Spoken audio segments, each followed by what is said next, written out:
Hi friends, ನಮಸ್ತೆ ಎಲ್ರಿಗೂ. ನಾನಿವತ್ತು ಶ್ರೀ ರಂಗನಾಥ ಸ್ವಾಮಿ ಬೆಟ್ಟನ ಪರಿಚಯ ಮಾಡಿಕೊಡ್ತಾ ಇದ್ದೀನಿ. ಈ ಬೆಟ್ಟ ಬೊಮ್ಮೆನಹಳ್ಳಿ ಅನ್ನೋ ಊರಲ್ಲಿರೋದು.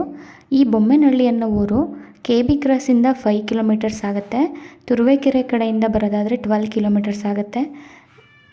ಆ್ಯಕ್ಚುಲಿ ಹೇಳಬೇಕು ಅಂತಂದರೆ ಈ ದೇವಸ್ಥಾನದ ಕನ್ಸ್ಟ್ರಕ್ಷನ್ ಶುರುವಾಗಿದೆ. ಸೊ ಹಾಗಾಗಿ ಮೂಲ ವಿಗ್ರಹ ಏನಿದೆ ಅದನ್ನು ಸಂಪೂರ್ಣವಾಗಿ ಧಾನ್ಯಗಳಿಂದ ಮುಚ್ಚಿ ಅದೇ ದೇವರನ್ನು ಇನ್ನೊಂದು ಕಡೆ ಚಿಕ್ಕದಾಗಿ ಪ್ರತಿಷ್ಠಾಪನೆ ಮಾಡಿದ್ದಾರೆ. ಈ ವಿಡಿಯೋದಲ್ಲಿ ಅದನ್ನು ಕೂಡ ಮುಂದೆ ನಾನು ತೋರಿಸಿದ್ದೀನಿ. ಕಂಬದ ಶ್ರೀ ರಂಗನಾಥ ಸ್ವಾಮಿ ಅಂತಲೇ ಪ್ರಸಿದ್ಧಿ ಪಡೆದಿರೋ ಈ ದೇವಸ್ಥಾನ ಶ್ರಾವಣ ಮಾಸದಲ್ಲಿ ತುಂಬ ಭಕ್ತಾದಿಗಳು ಬಂದು ಇಲ್ಲಿ ಪೂಜೆ ಮಾಡಿಸ್ಕೊಂಡು ಹೋಗ್ತಾರೆ. ಸೊ ನೋಡ್ತಾ ಇದ್ದೀರಾ, ಈ ಮೇಲ್ಗಡೆ ಪ್ಲೇಸು ಕನ್ಸ್ಟ್ರಕ್ಷನ್ನಿಗೆ ಎಲ್ಲ ರೆಡಿ ಮಾಡ್ಕೊಂಡಿದ್ದಾರೆ. ಈ ಬೆಟ್ಟದಲ್ಲಿ ಆ್ಯಕ್ಚುಲಿ 7 ಗುಡ್ಡನೂ ಕೂಡ ಸೇರಿಕೊಂಡಿದೆ.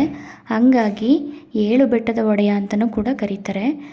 ಮಳೆಗಾಲದಲ್ಲಿ ಎಲ್ಲೇ ನೋಡಿದರೂ ಫುಲ್ ಹಚ್ಚ ಹಸಿರಾಗಿರುತ್ತೆ.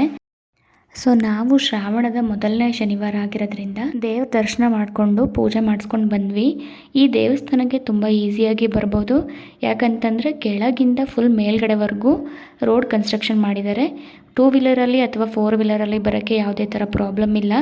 ನೀವು ಕೂಡ ಇಲ್ಲಿ ಬನ್ನಿ, ದೇವ್ರ ದರ್ಶನ ಮಾಡಿ.